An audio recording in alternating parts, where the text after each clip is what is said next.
3 round में हम इसको कंडक्ट करने जा रहे हैं। यदि हम एक्सपर्ट हैं, यदि हमने उस लेवल पे तैयारी करी है तो भी कम से कम 5 से 10 मिनट तो लगेंगे। करें आप केमिस्ट्री देखते हैं, केमिस्ट्री में कुछ क्वेश्चन चैलेंजिंग थे, लेकिन हम ऐसा नहीं बोल सकते हैं कि वो टाइम पीरियड में नहीं बन सकते थे। मतलब इस साल वो फिर भी मैं इजी बोलूँ तो करीब 40 to 50% इजी आ गया बायो। समझ लीजिए कि आधा ग्लास भरा है और आधा खाली है, तो हो सकता है वो आंसर देते आधा भरा हुआ। 194 मार्क्स से जब आप देखिए, मतलब ये सबको गवर्नमेंट मिला हुआ। लेकिन सर हेलो, नमस्कार बच्चों, मैं doctor Umil Patel, academic director zoology, definite success classes Bhopal. आज का जो हमारा सेशन है ये बेसिकली 3 राउंड में हम इसको कंडक्ट करने जा रहे हैं। फर्स्ट राउंड जो होगा उसमें हमारे साथ जो एक्सपर्ट्स हैं सारे सब्जेक्ट्स के, तो वो इसकी डीप एनालिसिस करेंगे कि आपका नीट 2025 का पेपर कैसा था। सेकेंड राउंड में हम उस एनालिसिस से एक रिजल्ट निकालेंगे कि आपका कट ऑफ कैसा हो सकता है, मतलब नीट 2025 का गवर्नमेंट मेडिकल कॉलेजेस के लिए स्पेशली कट ऑफ कहाँ तक जा सकता है। और थर्ड राउंड में हम बात करेंगे कि अगर आपने ड्रॉप लेने का फैसला किया है तो फिर उस फैसले में अब आप क्या गलतियां ना करें। तो ये हम 3 राउंड्स में बात करेंगे। हमारे साथ जो 3 एक्सपर्ट्स हैं, पहले मैं सबसे पहले आपको उनसे परिचय कराता हूँ। मेरे ठीक सामने हैं सिनो जॉन सर, जो डायरेक्टर हैं डेफिनेट सक्सेस क्लासेस में, और सर बॉटनी देखते हैं। सर बॉटनी को कैसे क्लियर करते हैं वो मैं आपको बताता हूँ। मैंने अभी एक रिपोर्ट पढ़ी थी स्वीडन में कि वहां पर वुड को ट्रांसपेरेंट बनाया है, मतलब वो लिग्निन रिमूव कर देते हैं सर और वुड को ट्रांसपेरेंट बना देते हैं। तो सर क्या करते हैं, सारे डाउट्स रिमूव करके बॉटनी एकदम ट्रांसपेरेंट बच्चे के सामने लेके आते हैं। Thank you sir. So welcome sir, आपका बहुत बहुत स्वागत है। मेरे साथ सरफराज खान सर हैं, जो डायरेक्टर हैं यहाँ पर, और सर केमिस्ट्री देखते हैं। एक तो मैंने बहुत कम टीचर देखे हैं जो ऑर्गेनिक, इनऑर्गेनिक, फिजिकल तीनों में इक्वल कमांड रखते हैं। और दूसरा क्या है कि मैंने जिस भी बच्चे से बात की, जब भी हमने कहा केमिस्ट्री, कह रहे सर वो तो हो जाएगी ना, सरफराज सर पढ़ाते हैं। मतलब सब्जेक्ट को कैसे चाइल्ड्स प्ले बनाना है, ये कोई सर से सीखे। सो वेलकम सर आपका। Very true. अब मेरे साथ हैं रोहित विश्वकर्मा सर, जो कि फिजिक्स फैकल्टी हैं और यहाँ पर डायरेक्टर भी हैं। सर का जो अप्रोच है ना फिजिक्स को लेकर के, बहुत इन डेप्थ जाने का है। अब उस इन डेप्थ नॉलेज की आज जो ये 2025 का पेपर है उसमें बहुत जरूरत है। एक्चुअली फिजिक्स के लिए अपने को बहुत सीरियस होना चाहिए। अगर हम सिंसियर नहीं हैं तो हम फिजिक्स ऐसे सब्जेक्ट को समझ नहीं सकते। तो जो सर का अप्रोच है ना, जो सिंसियरिटी जो मैंने उसमें देखा कि किस तरीके से उसमें सब्जेक्ट में जान डालते हैं, तो वो इनक्रेडिबल है। मतलब और इस समय ये पाइवोटल रोल है, मतलब फिजिक्स का रोल पाइवोटल रोल है इस नीट के लिए। तो सर वेलकम आपका। Thank you sir. मैं थैंक सर यू। के लिए कुछ बोलना चाहूंगा कि सर का पेशेंस लेवल इतना ज़्यादा है, जो कि फिजिक्स टीचर होने के बावजूद इतना पेशेंस दिखाना, जिसमें इतना बच्चे कवर करके रखते हैं और सराउंड करके रखते हैं और इतना ज़्यादा चैलेंजिंग होता है, उसमें सर का पेशेंस लेवल तो खैर नो डाउट कभी मैंने नहीं देखा किसी बच्चे को ऐसे डांटा हो या कुछ समझाते हैं। और डांटते सिर्फ वही है जहाँ आपको ऐसा बच्चे को कभी लगता भी नहीं कि इन्होंने डांट दिया, ऐसा डांटते हैं। मतलब कभी नहीं लगेगा बच्चे को, क्योंकि उनका चेहरा जो एक नूर है या यूं कहें एक पेशेंस है, वो बहुत आउटस्टैंडिंग है, बहुत अच्छा है। मतलब बच्चे काफी पसंद करते हैं सर। और एक कोचिंग में सबसे बड़ा स्ट्रेस और टेंशन फिजिक्स फैकल्टी को ही रहता है। हाँ, वेरी बिल्कुल वेरी ट्रू। स्टूडेंट्स सही को बात। नीट कोचिंग में, स्टूडेंट्स को नीट में बायोलॉजी के स्टूडेंट्स होते हैं और बहुत डिफिकल्ट लगता है ये। फिजिक्स तो चैलेंज।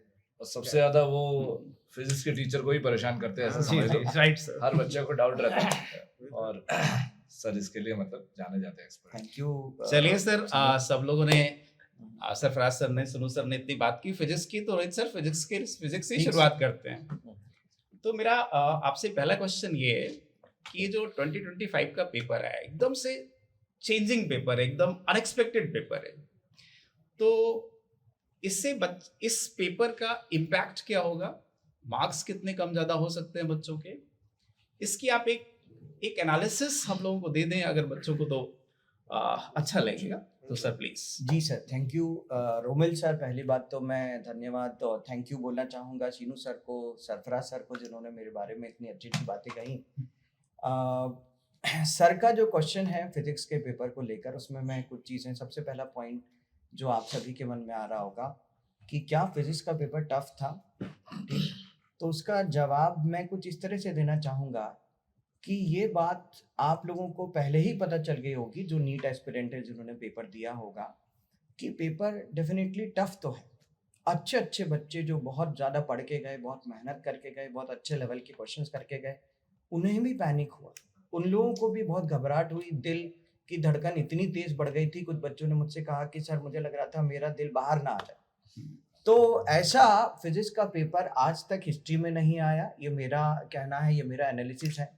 नीट की पूरी हिस्ट्री, क्या पहले नीट नहीं था, AIPMT था, उसमें भी ऐसा पेपर नहीं था, और जो इस साल का पेपर आया डेफिनेटली टफ तो था। और मैं टफ इसलिए भी बोलना चाहूँगा कि इस साल सिर्फ फिजिक्स ही नहीं टफ आया, यदि हम बायोलॉजी को भी देखें तो वो ट्रेंड से हट के आया, यदि हम केमिस्ट्री को देखें वो ट्रेंड से हट के आया। ज़्यादातर बच्चों को मुझे लगता है कि आधा घंटा या 15 मिनट ही मिले होंगे फिजिक्स के पेपर को सॉल्व करने के लिए।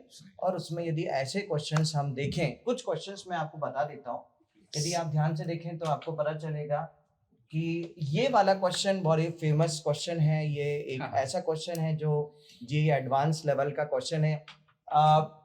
ये कोई भी देख के बता सकता है क्वेश्चंस को, जिस तरह के इसमें चीजें पूछी गई हैं, सिर्फ डायग्राम देख के लोग बता सकते हैं कि इसका टफनेस क्या होगा। जिन्हें फिजिक्स नहीं भी पता है वो भी क्वेश्चन देख के बता सकते हैं कि ये क्वेश्चन में क्या चीजें या कितना टफ पेपर होगा। यदि आप इसके बाद वाला क्वेश्चन देखें, कितना समय लगेगा सर ऐसे क्वेश्चन सॉल्व इस क्वेश्चन को, ये वाला जो पर्टिकुलर क्वेश्चन है, इसको सॉल्व करने में कम से कम, यदि हम एक्सपर्ट हैं, यदि हमने उस लेवल पे तैयारी करी है, तो भी कम से कम 5 से 10 मिनट तो लगेंगे। इतना टाइम तो एक क्वेश्चन सर 5 से 10 मिनट ये वाला क्वेश्चन तो 5 से 10 मिनट आपको लगेगा। मतलब इस क्वेश्चन को बच्चे को करना चाहिए या छोड़ना चाहिए? मेरे विचार में तो सर सबसे पहले छोड़ना चाहिए, हाँ, क्योंकि इस बार क्या हुआ, पिछले वाला जो कट ऑफ था बच्चों के मन में वो था। यदि हम देखें कि पिछली बार जैसे मध्य प्रदेश का कट ऑफ गया 624, टॉपर जो थे वो थे 720 पे, कितने सारे थे पता ही है, पहले राउंड में 67 आए थे। तो एक बच्चा जो ऑल इंडिया टॉप रैंक चाह रहा है, वो अपने दिमाग में लेके गया था कि मुझे तो 720 नंबर चाहिए चाहिए। लेकिन जब उसने पेपर किया, और ज़्यादातर अच्छे बच्चे पहले फिजिक्स ही अटेम्प्ट करते हैं, तो उन्होंने जब पहले फिजिक्स का पेपर अटेम्प्ट किया, उनसे कुछ क्वेश्चंस नहीं बने। जैसे यही वाला 45 वाले पेपर कोड में ये सबसे पहला क्वेश्चन था, पहला ही क्वेश्चन नहीं बना, 3-4 क्वेश्चन पहले पेज पे नहीं बने या 2 पेज पे नहीं बने, तो उसके मन में एक पैनिक आ गया। और पैनिक के कारण क्या होता है कि दिमाग चलना हमारा बंद हो जाता है। कोई भी हो, एक स्टूडेंट तो बहुत स्ट्रेस में जाता है। मैं तो ये कह रहा हूँ कि हम टीचर हैं, ह्यूमन बीइंग है, यदि हम भी पैनिक कर जाए तो हमारी सोचने समझने की क्षमता खत्म हो जाती है। तो डेफिनेटली मैं ये कहूंगा कि तो पेपर का टफनेस तो था, डिग्री ऑफ टफनेस। फिजिक्स जिसने पहले अटेम्प्ट किया वो भी फंसा, और जो फिजिक्स आखिरी में अटेम्प्ट करता है उसके पास समय की कमी वो भी फंसा। हाँ, लेकिन मैं इसमें एक चीज ऐड करना चाहूंगा, जिन्हें बहुत अच्छे से फिजिक्स आता था, जिनकी तैयारी बहुत अच्छी थी, तो उनको हमेशा एक रूल होता है, थंब रूल होता है, जो टफ आए उसे बाद में करना चाहिए। तो फिजिक्स वाज टफेस्ट, तो इसको हमें बाद में अटेम्प्ट करना चाहिए था। और जिन बच्चों को 15 मिनट मिला या आधा घंटा ही मिला है, तो उन्होंने बायो में ज़्यादा टाइम दिया होगा, केमिस्ट्री में ज़्यादा टाइम दिया होगा। लेकिन नंबर 4 नंबर और 1 नंबर सबकी वैल्यू बराबर है। 4 नंबर आपको फिजिक्स केमिस्ट्री में मिलते हैं तो वो भी बराबर हैं, 4 नंबर बायो में मिलते हैं वो भी बराबर है, और 4 नंबर फिजिक्स। मतलब सर आप ये कहना चाहते हैं कि ये जो क्वेश्चन, जैसे फर्स्ट क्वेश्चन देखा बच्चे ने या 2-3 क्वेश्चंस देखे उसने, और लगा कि फिजिक्स का पेपर ट्रेंड से हटके, तो उसे ऑन स्पॉट उस समय डिसीजन लेना था, अब उसे फिजिक्स पहले ना करके बायो केमिस्ट्री पहले करना। आई थिंक मैं आपकी बात समझ पा रहा हूं। बिल्कुल सही बोल रहे हैं सर, लेकिन यदि हम बच्चों की साइकोलॉजी समझे तो वो पिछले साल के नंबर लेके गया था। हाँ। यदि वो जैसे बच्चा एक जेईई एडवांस की तैयारी करता है तो उसको पता ही होता है कि ऐसा ही पेपर आएगा, लेकिन ये अनएक्सपेक्टेड था। तो बच्चे पिछले साल का पेपर, पिछले 4-5 साल का पेपर अपने दिमाग में लेके गए। मैं तो बताऊं 5 साल क्या पिछले 20 साल के भी पेपर सॉल्व करके जाएगा बच्चा, तो उसने कभी भी ये एक्सपेक्टेशन नहीं था उसका कि ये ऐसा पेपर आ जाएगा। मतलब लास्ट 20 इयर्स में ऐसा पेपर कभी ऐसा आया नहीं। पेपर कभी भी नहीं आया सर। ऐसा पेपर तो नीट का तो कभी भी नहीं आया। जेई एडवांस में तो आते ही है, लेकिन मेरा यही कहना है कि क्यों उससे और ज्यादा तकलीफ हुई, क्योंकि पुराने नंबर वो दिमाग में लेके गया था। उसको था कि मुझे तो पूरे नंबर ही चाहिए यदि हम टॉपर के पॉइंट ऑफ व्यू से बात करें, तो कहीं ना कहीं उसको पैनिक जरूर हुआ होगा कोई भी बच्चा। इसको हम सुपर टफ कैटेगरी बोलते हैं कि टफ कैसा है ये? देखिए, यदि हम जेई मेंस की भी बात करें, इस साल जितने भी सेशन में जितने भी पेपर आए, एक भी पेपर इस लेवल का नहीं था। और यदि मैं आपको बताऊं, जेई मेंस में 25 क्वेश्चंस रहते हैं फिजिक्स में, 25 25 25 25 फिजिक्स, 25 केमिस्ट्री और 25 मैथ्स, तीनों को मिला के 3 घंटे का समय मिलता है। यदि हम यहाँ पर देखें तो 45 क्वेश्चंस थे और लगभग हर क्वेश्चन का degree of toughness JEE Main से ज्यादा था। ओह, तो डेफिनेटली यदि हम ध्यान से देखें तो हमें ज्यादा टाइम चाहिए बच्चे को उसको सर्व करने के लिए। ज्यादा मैं time समझ गया सर। जो कैच है वो मुझे आ गया समझ में। एक्चुअली ये आ गया कि ये पेपर इतना टफ था कि अगर इसमें काफी कम स्कोर भी किया है तो आपको डरने की जरूरत नहीं है। बिल्कुल मेरे तो हिसाब से। अब और वैसे भी सर एक चीज बोलना चाहूंगा मैं कि टफ पेपर में हमेशा छोड़ने की कला आनी चाहिए बिल्कुल बजाय एक्स्ट्रा क्वेश्चन करने के। अगर आपका सेल्फ डाउट है तो आप ऐसे छोड़ेंगे कि छोड़ रहे और आपको लग रहा है कि मैं ही छोड़ रहा हूँ, तो आप पकड़ लेंगे आखिरी में छोड़ते छोड़ते। सही है। और जिसको सेल्फ डाउट नहीं होता, सेल्फ कॉन्फिडेंस होता है, वो यहीं से फेंक देगा क्वेश्चन। छोड़ दिया मतलब छोड़ दिया। इसमें एक मैं बात ऐसा ऐड वापस करना बाद में चाहूंगा। लौट के भी आ सकता है। हाँ, लौट के भी आ सकता है। पेपर 3 घंटे से पहले उसका पेपर फिनिश हो जाए तो जो छोड़ गया वो लौट के दोबारा आ सकता है, आ यही सकता और है। यही तरीका तरीका होता है वही सेकंड होता है। राउंड में आ सकता है। बच्चा कई बार सोचता है कि ये मेरे से छूटा तो मतलब मेरी रैंक चली गई, हाँ। इसलिए मैं इसको छोड़ूंगा नहीं, या उसको एज अ चैलेंज लेता है, यार मैं इतने अच्छी तैयारी करी थी, ये मेरे से कैसे छूट ये सकता है? बस ये ईगो पे आ जाता है ईगो। थोड़ा सा। तो ये भी एक कई सर बार आप कुछ ऐड करना हाँ, चाहते मैं ये ऐड करना चाह रहा था कि फिजिक्स में सभी न्यूमेरिकल आए, कोई भी ऐसा बहुत ही कम ऐसे क्वेश्चंस आए जो थ्योरेटिकल थे। थ्योरी वाले क्वेश्चन हो जैसे बायो में होता है या फिर केमिस्ट्री में काफ़ी क्वेश्चंस होते हैं, उसमें तो फिर भी हमें डाउट होता है, लेकिन फिजिक्स में तो क्लियर कट है, आंसर आ रहा है तो हमें मार्क करना है, नहीं आ रहा है तो मार्क नहीं करना है। लेकिन कई बच्चे पूरे क्वेश्चंस करके आ गए कि नहीं मुझे तो इतने नंबर चाहिए ये वाली चीज। तो यही मैं ऐड करना चाह रहा था। चलिए सर, अब फिजिक्स से केमिस्ट्री की तरफ मूव करते हैं। और मुझे लगता है कि केमिस्ट्री फिजिक्स से तो लाइटर रहा होगा, क्यों सर फराज सर? बिल्कुल सर, बिल्कुल। प्लीज आप उसकी एनालिसिस करके बच्चों को गाइड करिए कि केमिस्ट्री का पेपर कैसा था। सर केमिस्ट्री में कुछ क्वेश्चन चैलेंजिंग थे, लेकिन हम ऐसा नहीं बोल सकते हैं कि वो टाइम पीरियड में नहीं बन सकते थे। मतलब वो बन सकते हैं, लेकिन हाँ थोड़ा सा लेंदी था पेपर। इवन जैसे कि आप लोगों ने बताया था बायो का भी लेंदी था, ऐसे ही केमिस्ट्री का भी लेंदी था सर पेपर। लेकिन उसका टफनेस लेवल अगर अपन देखें तो सर ऐसे अपन बोल सकते हैं, अब एक होता है कि अपन यहाँ बैठ के बात कर रहे हैं, एक होता है बच्चा जो वहाँ फेस करता है। तो मैं वो वाली बात बताऊंगा जो बच्चा वहाँ फेस करता है। एक बार में कई बार ऐसा दिखता है कि यार कोई सैलाब सा आ रहा है, मतलब एकदम सवाल। हाँ, वो थोड़ी देर बाद भले नॉर्मल हो जाता है, लेकिन एकदम से ऐसा लगता है। और उस समय जो पैनिक क्रिएट होता है बच्चों को, वो होता है मेन हार्मोनल इशू। बस वो होता है मेन, जिसकी वजह से कुछ सिली मिस्टेक्स हो जाती है। नहीं तो बच्चों ने जब इन पेपरों को अभी घर आके देखा होगा तो मैं 100% बता रहा हूँ, हर बच्चे को लगा होगा कि यार मैं 100-150 नंबर और ला सकता था, कुछ बेटर कर ऐसा है। हाँ, लेकिन वहां बैठ के जो उसका पैनिक आता है वो अलग होता है, वो मतलब बहुत डिफरेंट होता है। वो हम जब खुद पेपर देंगे तो हमें समझ में आता है कि नहीं यार बच्चों पे क्या बीती होगी। तो उस बात को देखते हुए अगर मैं कहूँ तो केमिस्ट्री का पेपर जो है वो मॉडरेट से थोड़ा ऊपर था, मॉडरेट से ऊपर था। बहुत डिफिकल्ट, जैसे फिजिक्स में आया था डिफिकल्ट, कुछ क्वेश्चन बहुत डिफिकल्ट थे, ऐसा तो कुछ भी नहीं था, लेकिन लेंथी बहुत ज्यादा था। ऐसा लगेगा कि एक क्वेश्चन में 4 सवाल पूछे, मतलब एक सवाल में 4 सवाल है, ऐसा है। तो कुछ सवाल ऐसे थे जिसकी वजह से लेंथी हुआ है पेपर, है ना। और 1-2 सवाल जो थोड़े से कंट्रोवर्शियल बोल सकता हूँ मैं वहां पर, कि बच्चों को परेशानी आई होगी। जैसे आप देखिए कि ये वाला क्वेश्चन था। अब इस क्वेश्चन में बहुत सारे बच्चों को ऐसा लग रहा है कि जब हम RMGX वगैरह की जब रिएक्शन करवाते हैं तो साइनाइड पे भी करवाते हैं और ये कीटोनिक ग्रुप पे भी करवाते हैं, ठीक है। अब जब इस पे जो भी अगर हम आगे बढ़ते हैं, प्रोडक्ट्स वगैरह बनते हैं, जैसे यहाँ कीटोन वगैरह है ना बनता है, ऐसा सिखाते हैं क्लास में हमको, है ना। और यहाँ ऐसा अल्कोहलिक ग्रुप बनता है, ठीक है। अब उसके बाद भी ऐसा बताया जाता है कि कीटोन पे भी फर्दर एक्शन अगर आरएमपीएक्स का कर दें तो ये भी बन सकता है। अब क्या होता है, ये एक्चुअल में जो आईआईटी का जो सिलेबस होता है एक्चुअल में, उसमें स्पेशली इन क्वेश्चंस को बताया जाता है। अब जहां तक मुझे समझ में आया या पता चला है कि ये पेपर जो बनाया गया है वो आईआईटीएंस ने बनाया है, और साफ वो तो पता तो बाद में चला, पहले तो हमें भी ऐसा लगा हाँ कि वो जिस तरह के पैटर्न बने हैं क्वेश्चंस के वो आईआईटी में पूछे जाते थे पहले, या अभी भी पूछे जाते हैं उस तरह के। स्पेशली ये स्पेसिफिक क्वेश्चन भी वहां पे पढ़ाया जाता है, मैं आपको यही बता दूं, जबकि हमारे इसमें ऐसा स्पेसिफिक क्वेश्चन नहीं है। हमारे में साइनाइड की अलग रिएक्शन है, इसकी अलग रिएक्शन है, और एक्सेस में ऐसा बोला जाता है कि भाई जहां तक रिएक्शन होती है करते जाओ, तो वहां तक करते गए तो ये भी बन सकता है, लेकिन ऐसा नहीं है, यहाँ पे आगे रिएक्शन रुक जाएगी। तो अब ये चीज कोई आईआईटी वाला बच्चा अगर देता तो शायद वो इस क्वेश्चन को सही कर लेता, लेकिन अब मेडिकल वाले बच्चे ने इस सवाल को कैसे सही हिट एंड ट्रायल में सही किया होगा, इसको किया होगा तो जैसे कुछ बच्चों को क्या होता है, जैसे उसने रिएक्शन करी और उसने कहा ये बनेगा, ठीक है, लेकिन जिसने डेप्थ में सोचा होगा कि नहीं यार इसके बाद भी रिएक्शन हो सकती है क्योंकि कीटोन पे भी रिएक्शन होती है, उसने लगाया होगा थर्ड, जबकि वो आंसर जो है वो सेकंड देगा, मतलब रिएक्शन रोकनी पड़ेगी यहाँ पर ग्रिग्नार्ड के अटैक के बाद। तो मतलब ये इस वजह से ये सवाल उनका गलत हुआ होगा। हाँ, कि जो बहुत गहराई में सोचते हैं ना बच्चे, हाँ जो गहराई में सोचता है उसका हो गया गलत, ऐसा है। हाँ, गहराई वाले का गलत, और जिसको एकदम क्लिक ही नहीं किया उसके आगे उसका ये सही है। वैसे बहुत सर का एक्सप्रेशन समझ में आ रहा है, बाकी केमिस्ट्री से मैं इतना दूर हो गया हूँ कि मुझे काफी कुछ तो समझ में नहीं आ रहा है। मुझे लगता है सर लोग का भी यही हाल होगा, लेकिन बच्चों शायद आप लोग समझ गए होंगे सर जो बताना चाह रहे हैं। चलिए सर, थैंक यू।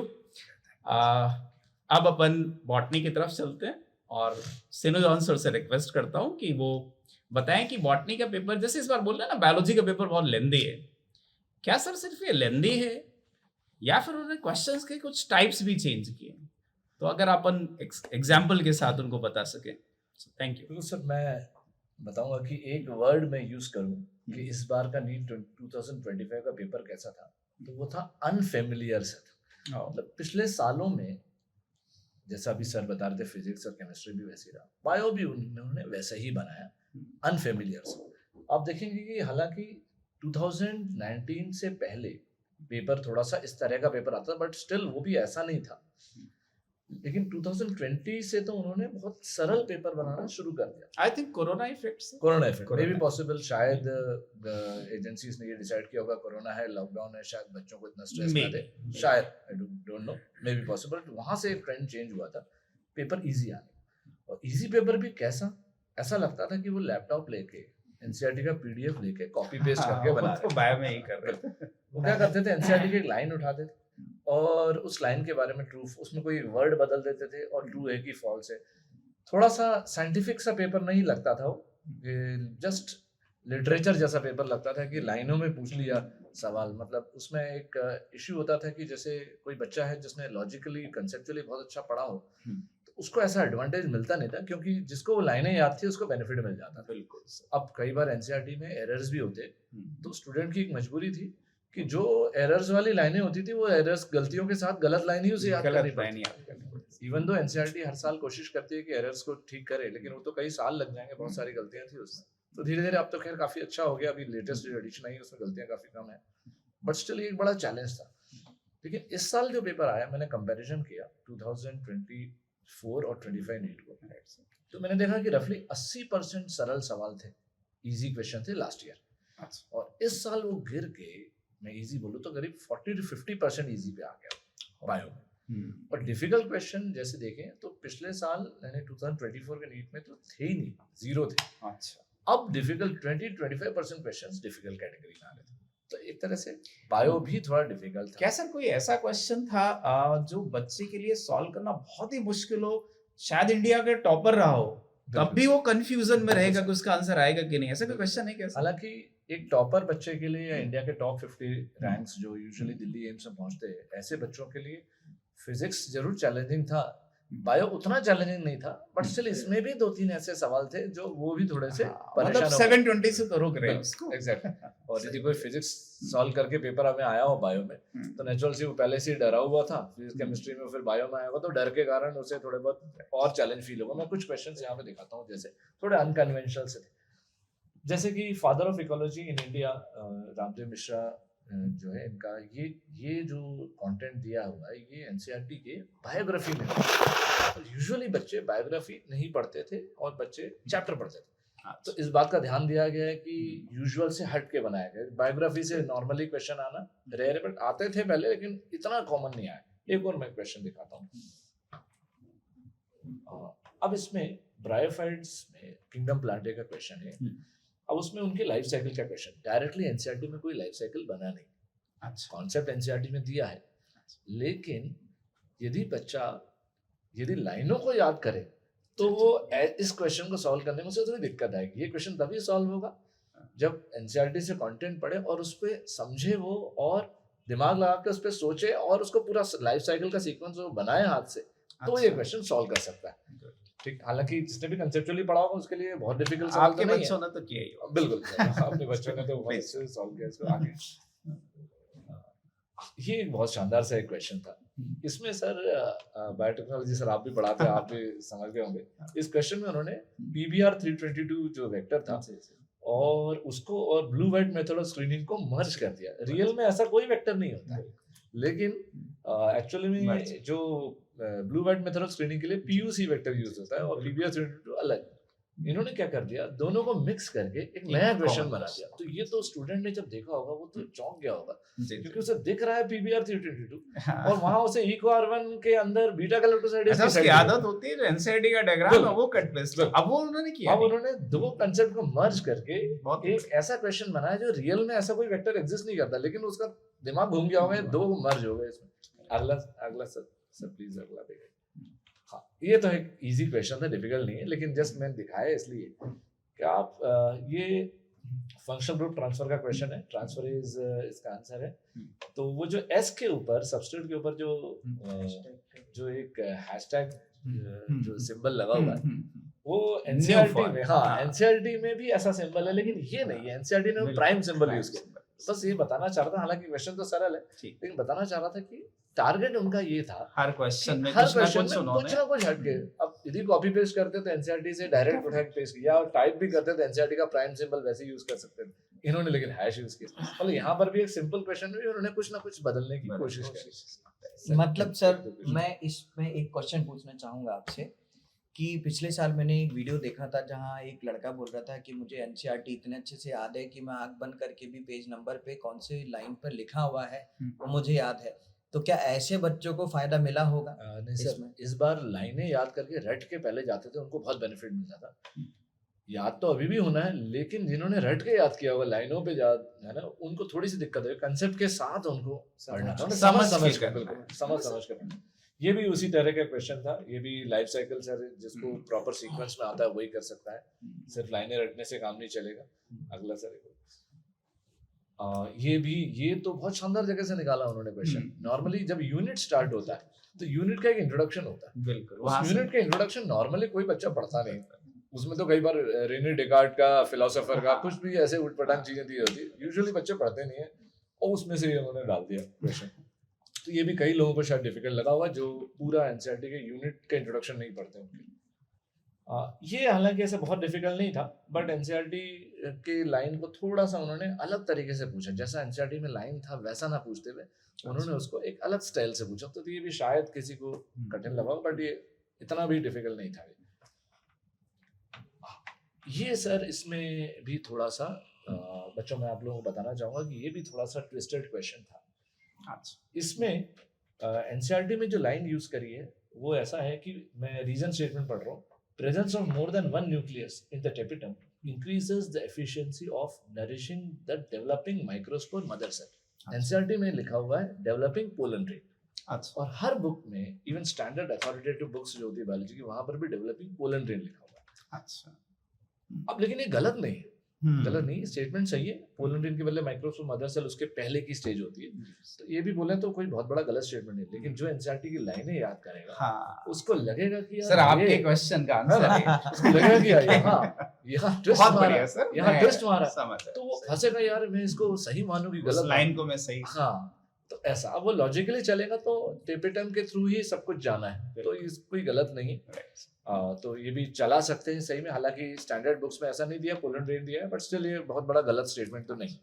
अगला, ये तो उन्होंने एंटायरली एक नॉन कन्वेंशनल सा क्वेश्चन बनाया था, उनका कहना था कि अंजीर इस क्वेश्चन पे सर हमने बहुत डिस्कशन सुना है, प्लीज आप इनसाइट दीजिए।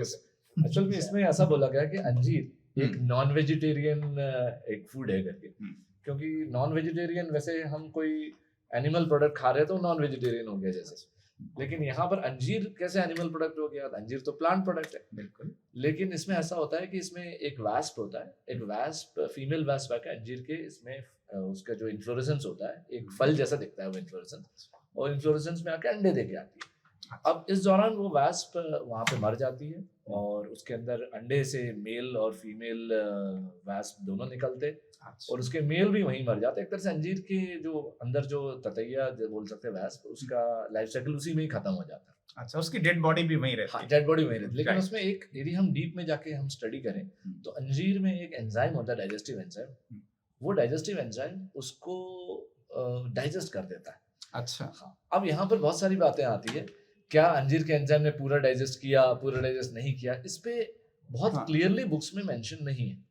अब ये स्टैंडर्ड बायोलॉजी की बुक्स में बहुत जनरल मेंशन होता है कि अंजीर के अंदर ये वास्प आया और उसने पॉलिनेट किया, आगे एंजाइम ने डाइजेस्ट किया, अच्छे से डाइजेस्ट किया, नहीं किया, ये सब थोड़ी सी क्लैरिटी स्टैंडर्ड बुक्स में थोड़ी कम है। थियोरेटिकली सोचे तो डाइजेस्टिव एंजाइम आया है, थियोरेटिकली सोचे तो डाइजेशन हुआ होगा, तो यदि हम इस लेवल पे जाके सोचें तो वहां पे अंदर ततैया नहीं मिलेगा। अच्छा, थियोरेटिकली से, लेकिन प्रैक्टिकली अच्छा सर क्या किस लेवल पे जो वो डाइजेशन किया तो उस कंटेंट को एब्सॉर्ब किया इसने, फिग ने उसको as a raw material use किया? बिल्कुल बिल्कुल, उसमें भी जो बुक्स बोल रही है कि उसने उस वास्प को डाइजेस्ट किया और अंजीर के फल ने उसको एब्सॉर्ब कर लिया, उसके प्रोटीन्स को। ये बात भी किताबों में बहुत लिखी हुई है। कंफ्यूजिंग हो गया सर, इस हिसाब से हुआ कि उसमें डेड बॉडी अब नहीं है। नहीं है, लेकिन मेरा ये अगर कहना वहां है तक कि सोचेंगे तो हाँ, है। कई बार ऐसा सोचे कि परफेक्ट डाइजेशन तो होता नहीं, इवन ह्यूमन बॉडी भी, हम भी खाना खाते हैं तो पूरा डाइजेस्ट तो होता पूरा नहीं, डाइजेस्ट तो कुछ ना कुछ वेस्ट तो बचता है, वेस्ट तो मे बी पॉसिबल उसमें वेस्ट हो। बट हालांकि सवाल में ऐसा लिखा है कि ऊपर पहला स्टेटमेंट पढ़े, the fig fruit is a non veg fruit as it has enclosed fig wasp in it. तो पूरा वास्प तो नहीं है, कुछ वेस्ट पड़े होंगे वास्प के, शायद उसके कुछ पैर वैर पड़े होंगे, शायद उसमें कुछ पार्ट्स पड़े होंगे, पार्ट्स पूरा वास्प तो नहीं है। हालांकि अब ये किस लेवल पे जाके सोचें तो सही, यदि डीप में सोचें कि सुपरफिशियल सोचें तो बच्चे के लिए चैलेंजिंग था। मतलब इसमें थोड़ा सा लक फैक्टर काम करेगा, मुझे लग रहा है ना? लक फैक्टर काम करेगा। मेरे मन में वही था, अरे लक फैक्टर काम और करेगा। सर और ये बिल्कुल वैसे ही है, मतलब आप यूं समझ लीजिए कि आधा ग्लास भरा है और आधा खाली है, तो हो सकता है वो आंसर देते आधा भरा हुआ हाँ, है, लेकिन ये- हमने कहा आधा It खाली can go है। anyway, sir. हाँ, I और think. स्टैंडर्ड ऐसा। बायोलॉजी की जो अथॉरिटेटिव बुक्स होती है उसमें कहीं पर इस क्वेश्चन, इस कंसेप्ट को बहुत डिटेल में जाके स्टडी नहीं किया है। अच्छा, एनसीईआरटी में तो कुछ है ही एनसीईआरटी नहीं में कुछ है ही नहीं, और Right. स्टैंडर्ड जो ओलंपियाड वगैरह के लिए बच्चे स्टैंडर्ड बायोलॉजी यूज करते हैं, नॉर्मली जो टॉपर्स होते हैं, जो एम्स लेवल की पढ़ाई करते हैं, वो लोग कैम्बल या पीटर रेवेन इस तरह की बुक्स वगैरह रेफर करते हैं ओलंपियाड्स के लिए, बट उसमें नहीं। उसमें भी इसके बारे में इस लेवल पे जाके डिस्कस नहीं किया गया। Right. तो ये क्वेश्चन इवन इंडिया के टॉपर के लिए भी बहुत अनफेमिलियर सा क्वेश्चन है, और वो इस क्वेश्चन में थोड़ा घबराएगा कि मैं क्या अटेम्प्ट सही बात। अगर सही भी time- हुआ तो लक टाइम फैक्टर। कंज्यूमिंग भी और होगा। प्लस सही प्रोबेबिलिटी बात। ऑफ एरर बढ़ भी जाता है, क्योंकि असर्शन रीजन क्वेश्चन हाँ, दूसरे reasons. एलिमिनेट करना भी पॉसिबल है। सर घबराहट उन लोगों को भी हो रही होगी जो वेजिटेरियन है और जो बचपन से फिर खाते आ रहे हैं। अब इस सर क्वेश्चन के साथ ये सवाल देखने के बाद नीट के सवाल अंजीर खाना Right. छोड़ दिए, नीट के स्टूडेंट अंजीर खाना छोड़ दिए। But that is very good for health. मुझे तो पता ठीक ही है नहीं था सर। कि फिग भी एक नॉन वेजिटेरियन होता है। चलिए सर, आई थिंक और है सर इसमें देखिए अब जूलॉजी हाँ, का है। सर थैंक यू, आपने बहुत बढ़िया से आप एक्सप्लेन किया, और लास्ट वाला क्वेश्चन के तो अपन शायद सभी लोगों को बहुत मजा आया। तो ठीक है, मतलब बायो से भी कुछ ना कुछ तो गड़बड़ होना ही है, ठीक है? मुझे ऐसा लगता है कि कुछ क्वेश्चंस किसी भी बच्चे के लिए बहुत चैलेंजिंग, राइट? अब रोमिल सर, ये जो जूलॉजी का अब आपका डिपार्टमेंट है, अब आप बताइए कि आपका एक्सपर्ट रिव्यू कैसा रहा? अच्छा सर, जो जोलॉजी है उसमें उन्होंने क्या किया है, कई चैप्टर्स के क्वेश्चंस मिक्स करने की कोशिश की। मतलब एक क्वेश्चन जैसे ये तो खैर बहुत ही अनकन्वेंशनल क्वेश्चन है, बट ऐसे उन्होंने बहुत सारे क्वेश्चंस लिए। स्टेटमेंट एक कहीं का है, एक ऑप्शन कहीं का है।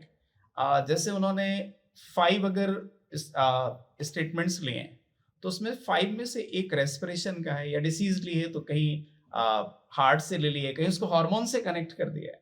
बहुत बहुत ही अच्छे सोच के बनाया है। जो आप कट पेस्ट बोल रहे थे ना, कट पेस्टिंग तो बिल्कुल नहीं। अब जैसे मैं बताऊं, ये क्वेश्चन है आईवीएफ का, आजकल बहुत रिसेंट है आईवीएफ। इसका एनसीईआरटी में इस तरीके से कुछ भी नहीं दिया, ये टोटली कॉमन सेंस का क्वेश्चन है। अब कॉमन सेंस लगाना है कि भाई what are the potential drawback in adoption of the IVF method. अब पोटेंशियल ड्रॉबैक पूछ रहा है, तो फर्स्ट आ गया इसमें high fertility risk to mother. High fertility risk, अगर मदर की डेथ ही हो जाएगी तो आईवीएफ करवाएगा कौन? सही। I don't think so. तो ये कॉमन सेंस है, ये लिखा नहीं है तो ये करना पड़ेगा। फिर सेकंड है expensive instruments and Regents, that is correct, बहुत महंगा है। Husband wife necessary for being donors, ये नेसेसरी नहीं है। डोनर्स हम स्पर्म डोनर, ओवा डोनर, ये अपन पढ़ते हैं, स्पर्म बैंक होती है तो वहां से अपन लेते हैं, तो ये नेसेसरी नहीं है। फिर इसके बाद आ गया लेस एडॉप्शन टू ऑर्फन्स, ये ऐसे एडॉप्शन का इससे कोई डायरेक्ट लिंक नहीं है सर। फिर आ गया नॉट अवेलेबल इन इंडिया, नहीं भाई इंडिया इतना पीछे नहीं है ना। और इसके बाद possibility that the early embryos does not survive, yes that may be possible. So ये समझ के करना था, ये कॉमन सेंस का क्वेश्चन है, इसका डायरेक्ट लिंक कहीं नहीं है। मुझे तो आपकी बात सुन के लग रहा है सर कि बीच बीच में मजाक भी किया है उन्होंने। मजाक के फॉर्म में ऑप्शन डाले कि आपको मजाक समझना पड़ेगा। राइट, मतलब उन्होंने बच्चे का कॉमन सेंस भी चेक करने की कोशिश की है। कुछ ऑप्शंस तो मैं भी एलिमिनेट कर रहा हूँ सर। अरे sir, experience matters sir, please next slide. ये क्वेश्चन सर कैसा है, सुनो सर। इसमें स्यूडोसीलोम की डेफिनेशन जो है एनसीईआरटी में, उस डेफिनेशन को जिसने एनसीईआरटी रटी होगी उसको बिल्कुल नहीं समझ में आएगा। हमारे एक बहुत अच्छा बच्चा है, उसने भी इस क्वेश्चन को गलत किया, मुझे बहुत दुख हो रहा है उसका। तो उसमें हुआ क्या, उसने कहा कि while trying to find out the characteristic of a newly found animal, a researcher did the histology of adult animal and observed a cavity with presence of mesodermal tissue towards the body wall. यहाँ check करना है towards the body wall, but no mesodermal tissue was observed towards the alimentary canal. जबकि true coelom के लिए क्या होना चाहिए कि हमें दोनों साइड में होना चाहिए, because splitting of mesoderm word use किया एनसीईआरटी ने, तो उसको लाइन को चेंज करके उन्होंने दिया है, तो इसलिए आंसर सर वो सीलोम का जो डायग्राम है वो अच्छे से सीखा डायग्राम को देखना पड़ेगा। राइट सर, तब बन सकता है ना। और एक ये क्वेश्चन क्या है कि ये डायग्राम बना हुआ है एनसीईआरटी में, लेकिन उन्होंने कॉपी पेस्ट नहीं किया, उन्होंने ड्रॉ किया है, तो वो जो एनसीईआरटी में बना है उसका थोड़ा सा डिफरेंट दिख रहा है।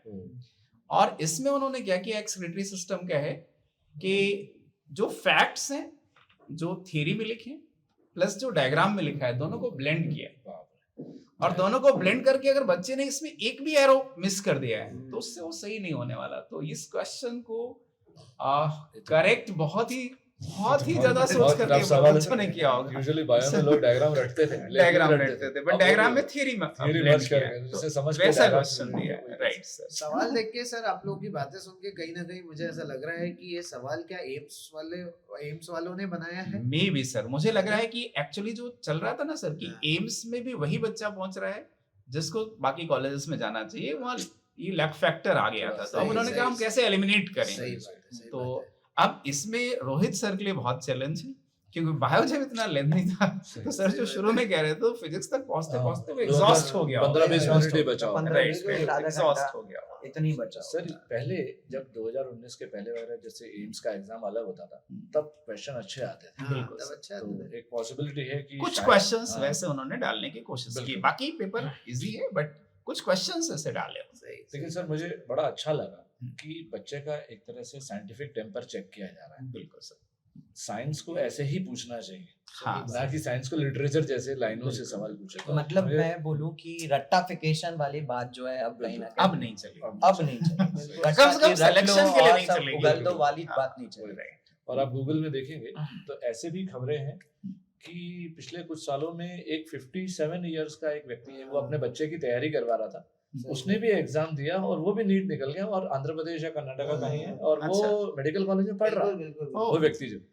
तो सोचो कोई भी सेलेक्ट हो जाता था क्योंकि रटना बिल्कुल रटना एक तरह से आसान है। सही बात है। तो सही लोग है। रट के लाइनें याद करके लोग 58 इयर्स का व्यक्ति भी नीट निकाल रहा है, तो अब वो सब Copy-paste। खत्म हो जाए। हाँ, वही। मेरे ख्याल से अब जो 11th 12th में जो बच्चे पढ़ रहे हैं और इवन जो ड्रॉपर्स है हम्म, उनको एडवांटेज मिलेगा, right। क्योंकि इस तरह के लोग जो कंपटीशन में नए क्रिएट हो गए थे हम्म। वो सब अब चले जाएंगे, खत्म हो जाएंगे। अब थोड़ा इजी नहीं है अब पढ़ने का तरीका भी मुझे पढ़ने का लगता है तरीका। चेंज करना पड़ेगा। बिल्कुल। सही बात। चलिए सर फिर अपन चलते हैं सेकंड राउंड की तरफ। पेपर की डीप एनालिसिस तो हो गई, हमारे एक्सपर्ट्स ने बहुत बढ़िया से समझाया एक एक क्वेश्चन को। अब अपन ये कहना चाहते हैं कि इसका इम्पैक्ट क्या पड़ा होगा। मतलब जैसे लास्ट ईयर एमपी गवर्नमेंट के लिए, गवर्नमेंट कॉलेजेस के लिए 621 कट ऑफ था यहाँ पर। तो जो 621 था वो कितना नीचे आ सकता है, क्या आ सकता है। तो मैं सर लोगों से ये पूछना चाहूंगा कि उनके सब्जेक्ट की वजह से मार्क्स कितने कम आ सकते हैं। तो सर एक एक लाइन का अगर अपन आंसर दें कि फिजिक्स की वजह से एक एवरेज बच्चे के मार्क्स कितने कम हो जाएंगे लास्ट ईयर के कंपैरिजन में, अपन कंपैरेटिवली बात करें तो। लास्ट ईयर के कंपैरिजन में हम यदि देखें सर फिजिक्स में, तो जैसा मैंने आपको बताया कि ज़्यादातर बच्चों को हाफ एन आवर या 15 मिनट से मिले होंगे, तो उसमें बच्चे बहुत ज़्यादा क्वेश्चंस कर नहीं पाए होंगे। तो बहुत ज़्यादा जो एक क्राउड है, बहुत सारे लोग 90% लोगों के मार्क्स फिजिक्स में मेरे हिसाब से 30, 40, 50 के आसपास आने चाहिए। ये चीज़ है, ऐसा सरफराज सर आपका केमिस्ट्री में कट ऑफ जैसे है ना, तो मान लीजिए एवरेज बच्चा लास्ट ईयर 150 लाया था, अपन सपोज बात करते हैं, तो वो कितना उसका स्कोर डाउन होगा केमिस्ट्री के पेपर की वजह से। हाँ, अपन इसको अगर स्लैब वाइज बांट दें कि एक एवरेज स्टूडेंट उसमें क्या लाया होगा और एक टॉपर क्या ला सकता है उसमें, राइट। तो एवरेज स्टूडेंट सर उसमें करीब 120 130 के आसपास। हाँ, एवरेज स्टूडेंट, हाँ 120 मान सकते हैं अगर फिक्स करना है तो 120। ठीक। और अगर बहुत टॉपर है तो वो 170। अच्छा। हाँ 170 अच्छा। क्योंकि क्वेश्चंस क्या लेंदी भी थे और जैसे कि मैंने कहा ना घर बैठ के तो 180 भी आ जाते, लेकिन वहां का जो एक बैकफायर लगता है थोड़ा सा क्वेश्चंस का उसमें प्लस अगर उसने ज्यादातर अच्छे बच्चे क्या करते हैं पहले फिजिक्स करते हैं। अब फिजिक्स में उन्होंने देखा अरे यार ईगो पे ले लेते हैं क्वेश्चन कि यार ये तो मेरे से बना नहीं, तो उनको लगा भाई मेरा एम्स दिल्ली निकल गया, एक क्वेश्चन छूटा तो दूसरा छूटा तो एमएमसी निकल गया, ऐसे कर करके वो तो कॉलेज ही निकालते हैं सीधे। और पिछले साल के नंबर दिमाग में लेके बच्चा गया था, वही मेन वही है, तो वो पैनिक बहुत स्ट्रांग होता है उसमें। अच्छे अच्छे बच्चों ने पैनिक किया होगा, ऐसा नहीं कि एवरेज स्टूडेंट नहीं पैनिक किया, अच्छे अच्छे बच्चों ने पैनिक किया होगा उसमें। बस जिसने थोड़ा सा उसको अगर क्लिक हो गया वहां जाकर कि यार मैं थोड़ा सा समझदारी से इस पेपर को करूं, तो वो समझदारी की वजह से ही थोड़ा सा आगे पीछे हुआ होता है। जैसे मान लीजिए कोई बच्चा 50वीं रैंक पे और कोई फर्स्ट रैंक पे, तो इनमें कोई अंतर नहीं होगा, बस वो उस समय की समझदारी का अंतर, बस बाकी और कोई अंतर नहीं, सब एक बराबर होते हैं ये लोग।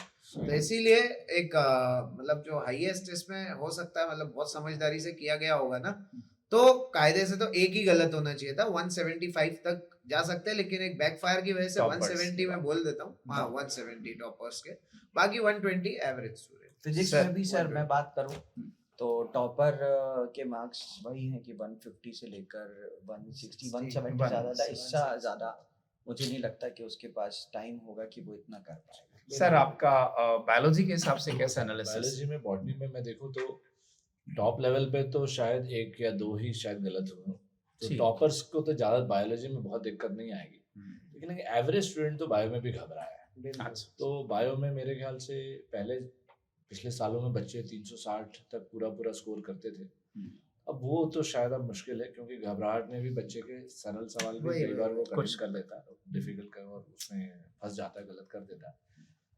तो मेरे ख्याल से ज्यादातर बच्चों ने 300 310 इतना average 320 score। इसके आसपास शायद आए हों, और ओवरऑल स्कोर में ये इफेक्ट करेगा। ठीक सर, चलिए सर, सब लोगों ने एनालिसिस की, तो बच्चों जिसका आपको सबसे ज्यादा वेट कर रहे हैं कि फाइनल कट ऑफ क्या हो सकता है, तो अपन ने कुछ नोट्स बनाए हैं, अभी मैं देख के बोल रहा हूँ ठीक है। एक्सपेक्टेड जैसे टॉपर रैंक है ना सर लोग, तो आई थिंक 670 से 690 तक इंडिया का टॉपर रहेगा, यही कहना चाहते हैं आप लोग? Right sir, perfect. और इसके बाद जो एम्स दिल्ली है, तो जनरल कैटेगरी के लिए लास्ट ईयर 47 रैंक तक मिला था, तो वहां तक 655 से 670 के आसपास ये जाएगा, और 500 रैंक के लिए 625 अप्रॉक्स, और 1000 रैंक फर्स्ट टाइम अपने को ऐसा लग रहा है कि वो 600 से नीचे जा सकती है, तो 590 या 600 ले लें सर। सही है, 590 के अराउंड है। सही। अच्छा, अब एमपी के कॉलेजेस जैसे हाँ, जैसे मैं ऑल इंडिया का अगर मैं क्लोजिंग कोटा बोलूं, जैसे लास्ट ईयर 23,000 रैंक तक ऑल इंडिया में बच्चों को गवर्नमेंट मेडिकल कॉलेज मिला था, जो 15% कोटा होता है, मैं उसकी बात कर रहा हूँ। तो इस बार वो सीट्स बढ़ने की वजह से शायद 25,000 तक जाए, और उसके लिए जो अपने को सब इस डिस्कशन से पता चल रहा है कि 500 से 510 के आसपास ये जाएगा, प्लस माइनस 5 मार्क्स हो सकता है, बट इसी रेंज पे जाएगा। अब गवर्नमेंट मेडिकल कॉलेज के लिए मैं सोच रहा हूँ सर, आप लोग अगर आप बता सकें सर कि government medical college Madhya Pradesh के लिए, तो वहाँ कट ऑफ क्या हो सर? एमपी में क्योंकि पिछले कुछ सालों में सीट्स बढ़ी है, सही बात, तो एमपी का कट ऑफ तो काफी नीचे भी जा सकता है। अच्छा, मुझे लगता है कि 480 या आई डोंट नो, क्योंकि पेपर इतना ऐसा अनएक्सपेक्टेड सा पेपर था, तो डर के कारण भी बच्चे गलत कराते, तो हो सकता है 480 से नीचे भी जा सकता है।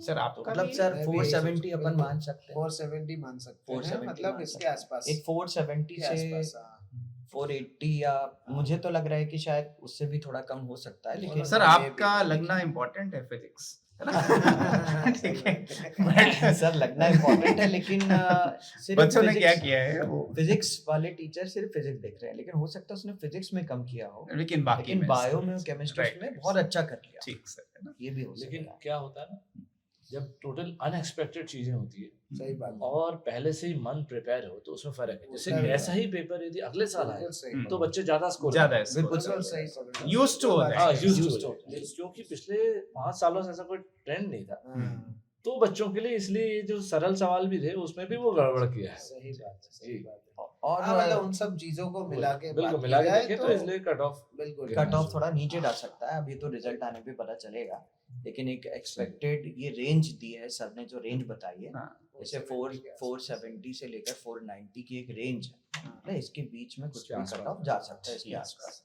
तो सर ने जितना भी ये बताया है, ये रेंज बताई है कि इतने मार्क्स से इतने मार्क्स तक में टॉपर रह सकता है, इतने मार्क्स से इतने मार्क्स के बीच में एम्स दिल्ली मिल सकता है, ये सर ने अभी बताया, मैं सही समझ रहा हूँ? राइट सर, है ना? चलिए, अब सबसे बड़ा क्यूरियोसिटी जो हमारे में होती है, वो ये होती है कि भाई हमारे स्कोर एक्सपेक्टेड अभी जो भी है वो क्या आ रहा है, और उसके हिसाब से मैं डिसीजन कैसा लेना है। बिल्कुल।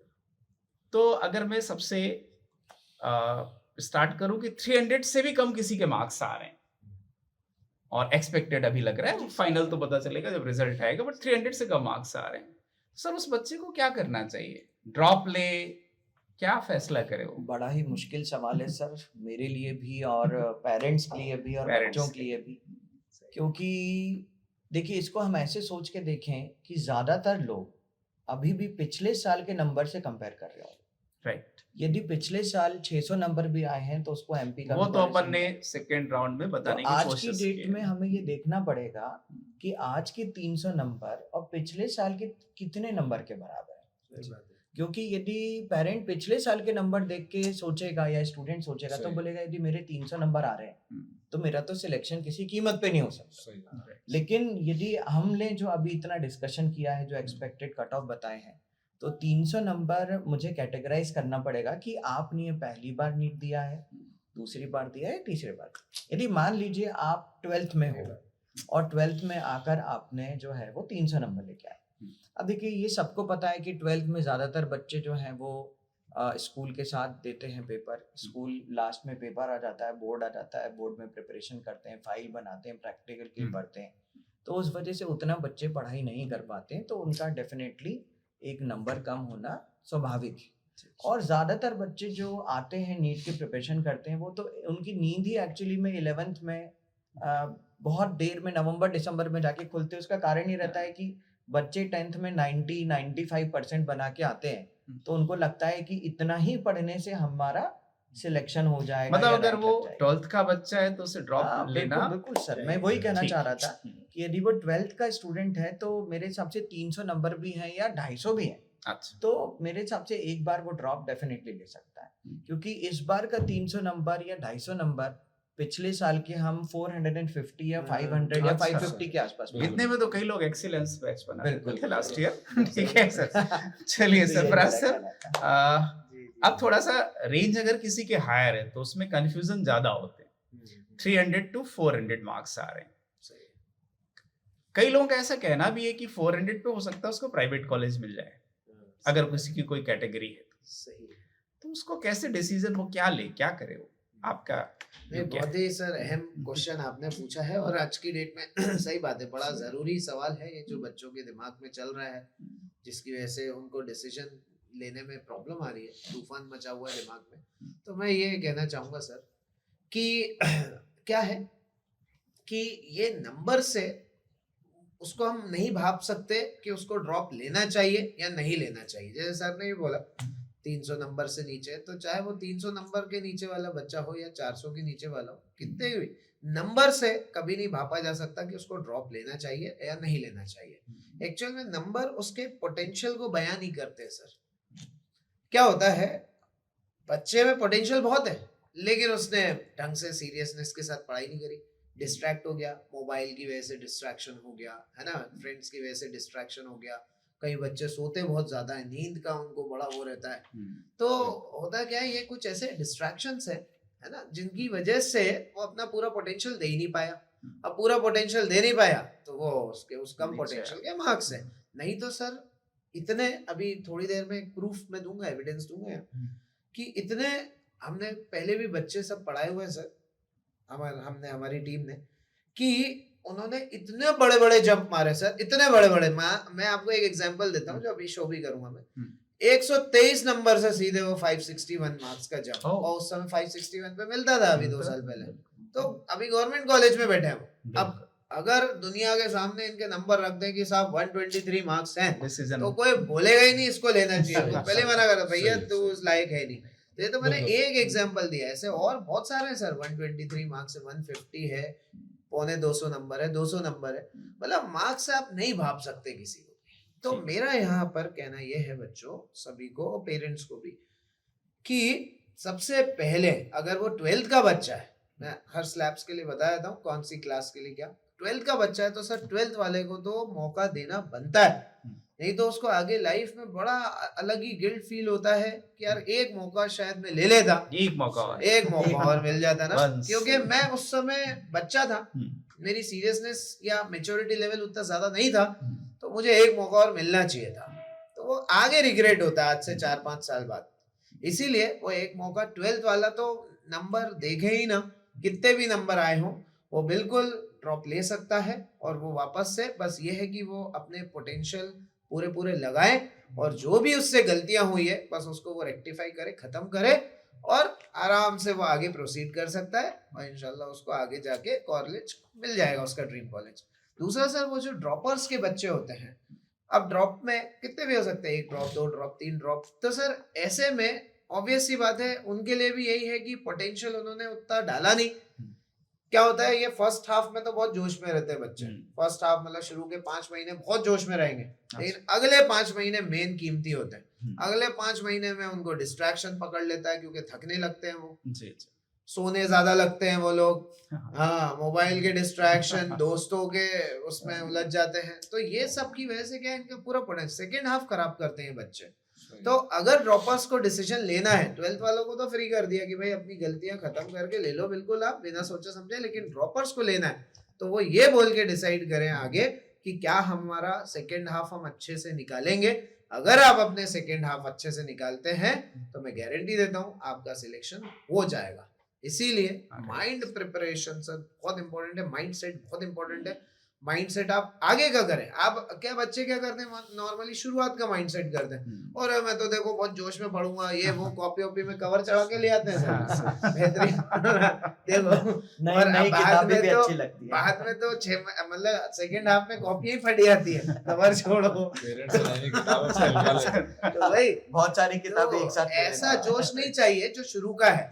मेन हमारे लिए सेकंड हाफ ही होता है, वो सेकंड हाफ में तो बच्चे अगर आप इस चीज को प्रिपेयर कर लो दिमाग में तो आप बिल्कुल ड्रॉप ले सकते हैं। सिर्फ 2 ही कंडीशन सर मैं बोलूंगा जिसमें ड्रॉप नहीं लेना चाहिए बच्चों को, 2 कंडीशन बस। अब वो कोई भी बच्चा हो, 12th का हो या ड्रॉपर्स हो, या तो आपकी इच्छा ही खत्म हो गई हो, आपके अंदर का बारूद ही खत्म हो गया, तो उस समय आप फिर छोड़ दो, फिर किसी कहने पे नहीं लेना है सर, कोई भी कह दे आपको ड्रॉप नहीं लेना है। और दूसरा सर इच्छा के साथ साथ बोलते हैं घर की कई बार बहुत समस्या होती है, थोड़ा सा फाइनेंशियल डिस्टर्बेंस इतने ज्यादा होते हैं कि घर वाले बोलते हैं यार तू जल्दी सेटल हो जा भाई, वैसी परेशानियां बहुत है। उस तरह का अगर कुछ है, एक नॉर्मल फाइनेंशियल कॉमन है इंडिया, कॉमन चीज है, नॉर्मल फाइनेंशियल डिस्टर्बेंस है तो अलग बात है, लेकिन एक ऐसा है कि नहीं यार बिल्कुल नहीं यार तेरे को सेटल होना जरूरी है, तू ही है जिसपे टिका हुआ है सब कुछ, तो वो एक मजबूरी वाली कंडीशन होती है। तो उसमें है ना, वो आप लोग डिसाइड करेंगे। तो एक या तो इच्छा खत्म हो गई हो, और या फिर एक ये घर की जो प्रॉब्लम होती है, बस इन 2 कंडीशन में बच्चों को छोड़ना चाहिए कि चलो यार मैं नहीं कर पाऊंगा आगे। उसके अलावा मार्क्स वगैरह उनके पोटेंशियल को नहीं दर्शाते हैं, इसीलिए वो बिल्कुल माइंड सेट करके अच्छे से कि नहीं यार ये जो गलतियां हो गई है मेरे से, आखिरी में मैं एक गलतियां भी बताऊंगा जब सर लोग सब खत्म कर लेंगे तो क्या क्या गलतियां नहीं करना चाहिए। बस वो गलतियां अगर इनने खत्म कर दी तो आप फिट हैं, आप ड्रॉप ले सकते हैं, और सभी में इतनी क्षमताएं होती हैं कि वो आराम से क्रैक कर सकता है इस एग्जाम को। बच्चों आप एविडेंस देखिए अब उस बात का जो अभी सर दिखाएंगे। देखिए हाँ, ये आप देखिए बच्चों 194 मार्क्स से जब आप देखिए, मतलब इससे बड़ा मोटिवेशन कुछ नहीं है। ये आपको एक ही फ्रेम में अपना चेहरा दिख जाएगा कि नहीं यार इन लोगों ने किया तो हम तो आराम से कर सकते हैं। आप देखिए 194 है ना, 606, 299, 592, ये देखिए सर 295 से 579, हाँ 156 से 562। किस साल का तो सर ये? 124 लास्ट वाला देखिए सर आप, ये सारे ईयर्स लिखे हैं सर ऊपर, लास्ट ईयर 2023 और इनको गवर्नमेंट कॉलेज मिला है। ये गवर्नमेंट कॉलेज में है सब, क्योंकि उस समय कट ऑफ उस तरह का जाता था ना सर, तो ये सभी गवर्नमेंट कॉलेज के दिखा रहा हूँ। तो 124 22 में आया और 560 हाँ, 23 में हाँ, आया, जिसमें ये एमपी 22 के वाला। गवर्नमेंट कॉलेज मिल गया था। हाँ, ये सबको गवर्नमेंट मिला हुआ है। लेकिन सर मैं ये पूछना चाह रहा हूँ कि 194 299 ये बच्चे आज का पेपर देते तो उनके कितने नंबर आते हैं? ये जो 124 नंबर है या 200 299 है, मेरे हिसाब से सर 50-60 नंबर ही आते हैं। हाँ, बिल्कुल, सही बात है। इतना बहुत टफ कम पेपर में है। छोटे मतलब छोटे जो नंबर आने सरफराज चाहिए। सर कह रहे थे कि मार्क्स डिसाइड नहीं करेंगे, हाँ। आपका विजन होना बिल्कुल, चाहिए। देखा जाए तो 60 नंबर वाला भी स्टूडेंट होगा तो वो भी हाँ, ड्रॉप आराम ही से, आराम से। एमपी में गवर्नमेंट कॉलेज वो भी निकाल सर सकता ने है तो और इम्प्रूव करके। सर ने तो मेरे मतलब से एक साल की तैयारी करके। सर ने तो मेरे से 300 से कम नंबर का पूछा था, लेकिन ये But तो यहाँ तो- मुझे लग रहा है कि यदि मतलब मुझे थोड़ा क्वेश्चन सा- और कम से फ्रेम करना चाहिए था, आई थिंक मुझे ऐसा लग रहा आगे भी है है सर, इसके आगे भी आप एक स्लाइड होगा। तो ये आपको आगे भी दिखेंगे सर। ये बहुत सारे। 309 बहुत से सारे, 650 हाँ, 309 ये से है, 262 से 157 से है। 551 ओ, देखिए जब ये इससे बड़ा मोटिवेशन कुछ नहीं हो सकता सर, इनसे बड़ा मोटिवेशन कुछ नहीं। तो ये बच्चे कर सकते हैं, तो आप लोग भी मतलब कर सब सकते कर हैं। सकते हैं सर, पोटेंशियल बट सब में होता है। सर caliber सवाल सब में उठता है कि अब यदि मान लीजिए कोई बच्चा ड्रॉप लेना चाहता है, उसने डिसाइड किया है, पहला तो वो बड़े धक्के में होगा नीट का पेपर देख के, लेकिन यूट्यूब या देखकर या खबरें सुनकर अब उसका मन काफी शांत हो गया होगा। मुझे लगता है हर बच्चे का मन शांत हो गया होगा। इस डिस्कशन को भी जो देखेंगे उनका शांत हो रहा होगा। बिल्कुल, और बिल्कुल, मेरे हिसाब से अब correct। बच्चे प्लानिंग कर रहे होंगे कि वो आगे जो है ड्रॉप जी, के लिए प्लान कर सकते हैं या अदर स्ट्रीम में जा सकते हैं, तो उसके लिए क्या बोलना चाहोगे सर आप? मेरे को उसमें लगता है बच्चों का एक सबसे बड़ा कंफ्यूजन रहता है कि ऑनलाइन और ऑफलाइन का डिसीजन कैसे ले। लेकिन उसके पहले मेरे को एक क्वेश्चन सर, एक छोटा सा और पूछना है आपसे सिनो सर, कि 400 से 450 के बीच का बच्चा है अगर कोई, उसका एक्सपेक्टेड यहाँ आ रहा है, तो सर आप दोनों सवालों का जवाब बिल्कुल। एक साथ दे दें बिल्कुल। अगर। जिसके 400 to 450 आ रहे, सर उसने तैयारी तो बहुत अच्छी करी, लेकिन Right. कुछ माइनर गलतियों के कारण वो रह गया। माइनर गलतियां क्या, बेसिकली उसने उतनी प्रैक्टिस नहीं करी और वो किसी भी एग्जाम को निकालने के लिए एक स्टेट ऑफ नॉलेज के ऊपर जाना पड़ता है और शायद उसको उतना वक्त नहीं मिला होगा उस पॉइंट पे जाने का, इसलिए वो थोड़ा बहुत उसकी प्रिपरेशन रह गई, मतलब और प्रैक्टिस की जरूरत थी। हम ये नहीं बोल सकते उसका दिमाग कमजोर था या उतना उस लेवल का माइंड, ऐसा नहीं बोल सकते। उसे जिस लेवल में प्रैक्टिस की जरूरत थी वहां तक वो पहुंचा नहीं था, उसका दिमाग उतना खुला नहीं था, ऐसा बोल सकते। तो अब और प्रैक्टिस करेगा तो कर देगा। तो डेफिनेटली इन बच्चों को सर एक बार और करना चाहिए, क्योंकि मेडिकल प्रोफेशन बहुत प्रॉमिसिंग प्रोफेशन है। आने वाले ज़माने में इस एआई की दुनिया में मेडिकल प्रोफेशन में जो होगा वो बहुत अपने आप को सेफ और बहुत रिवार्डिंग करियर के रूप में देखेगा। अच्छा, हम किसी डॉक्टर से ये कभी नहीं पूछते आप कितने ड्रॉप में सेलेक्ट हुए थे। बिल्कुल ठीक है, तो ड्रॉप इम्पोर्टेंट नहीं है, डॉक्टर बनना इम्पोर्टेंट है शायद सर। यूजुअली एक जैसे कि लोग सोचते हैं कि ड्रॉप में जैसे 1-2 साल चले गए, लेकिन आप देखिए सर, एक डॉक्टर का करियर में रिटायरमेंट भी बहुत बाद में होता बहुत है। लेट। जैसे एक इंजीनियर आमतौर पे जो जॉब्स होते हैं वो 58, 55 मैक्सिमम 60 तक, लेकिन एक मेडिकल प्रोफेशन में यदि हेल्थ अच्छा है तो लोग तो 80 साल तक भी प्रैक्टिस अब मैं बहुत सारे ऐसे डॉक्टर्स को जानता हूँ 80 साल की एज में भी डॉक्टर प्रैक्टिस करते हैं। तो मतलब डॉक्टर तो एक तरह से तब रिटायरमेंट लेता है जब उसकी इच्छा हो जाएगी अब यार मैं काम बंद कर रहा हूँ, अब मैं नहीं करना चाहता। अदरवाइज एक डॉक्टर के लिए से कोई बड़ी दिक्कत नहीं है, रिटायरमेंट का एज बहुत बाद में होता है, तो 1-2 साल तैयारी दोबारा कर ली तो उसमें भी बहुत बड़ी प्रॉब्लम नहीं है। अब मान लीजिए सर बच्चे ने डिसीजन ले लिया, आप सब लोग जिस हिसाब से कह रहे हैं वो डिसीजन ले लिया, तो मेरा सवाल वही है, फिर से रिपीट कर रहा हूँ, अब वो ऑफलाइन में जाए ऑनलाइन में जाए, आजकल ये बड़ा कंफ्यूजिंग है सर। इसमें मैं बताना इसमें चाहूँगा, फाइनेंस का भी मैटर है, कुछ बिल्कुल। चीजें, सो प्लीज अगर आप बिल्कुल बता सर, सकते। इसमें 2020 के बाद से ऑनलाइन एजुकेशन का क्रेज बढ़ा था, क्योंकि यूट्यूब में उस समय लॉकडाउन लगा था तो कई Lockdown, टीचर्स ने yes. यूट्यूब से पढ़ाया था हम्म। और इजी पेपर में कुछ हद तक वो हेल्प किया। और तो एक ऐसा स्टूडेंट्स को लगने लगा कि शायद ऑनलाइन से भी काम हो जाएगा, और पिछले 2-4 साल में हुआ भी। थोड़ा बहुत हो भी रहा था हेल्प। बट सर इसमें मैं आपको एक बात बताना चाहूंगा कि अब जैसा पेपर आया है ये ऑनलाइन क्लास से बिल्कुल भी नहीं हो पाएगा। रीजन क्या है कि इतना एक लेवल का डिफिकल्ट क्वेश्चन का वाला पेपर आया है, इसके लिए बच्चों को एक ऑफलाइन का एक्सपोजर, ऑफलाइन के टेस्ट सीरीज, ऑफलाइन में स्टूडेंट्स के साथ बैठा हुआ जो प्रेशर फील होता है, एक दूसरे को देख के जो कंपटीशन फील होता है, पीयर प्रेशर, पीयर प्रेशर जैसे बोलते हैं ना, सोशल एटमॉस्फेयर चाहिए पढ़ने का, वो अब मस्ट हो चुका है। सर आप एक उदाहरण देना चाहूंगा कि मान लो स्विमिंग की कंपटीशन हो रहा है, स्विमिंग कंपटीशन चल रहा है और हम यूट्यूब से स्विमिंग सीख के हम डायरेक्ट कंपटीशन में जाएं तो सोचो आप क्या होगा, पूल में कूद जाएगा यूट्यूब देख के, तो वो तो सर उसको बचाने के लिए 4 लोगों को कूदना पड़ेगा वहां। तो यूट्यूब देख के हम स्विमिंग नहीं सीख सकते, पानी में उतर के ही स्विमिंग सीखा जा सकता है। बिल्कुल करेक्ट है। और पहली बार, और एक और बात बताऊंगा सर, मैं अपने लाइफ का एक्सपीरियंस बता रहा हूँ। मैंने बचपन में, आजकल तो बच्चे बचपन में स्कूल में स्विमिंग सीख जाते हैं, मैं जिस स्कूल में पढ़ता था वहाँ पे स्विमिंग पूल वगैरह नहीं था, तो हमारे शायद किसी के स्कूल में नहीं थे, हम तो सब लेकिन- की ब्रीड से हैं। लेकिन मेरे कुछ फ्रेंड्स को स्विमिंग आती थी, मेरी बड़ी इच्छा थी कि स्विमिंग सीखूं, तो मैं अभी 2-4 साल पहले स्विमिंग सीखा।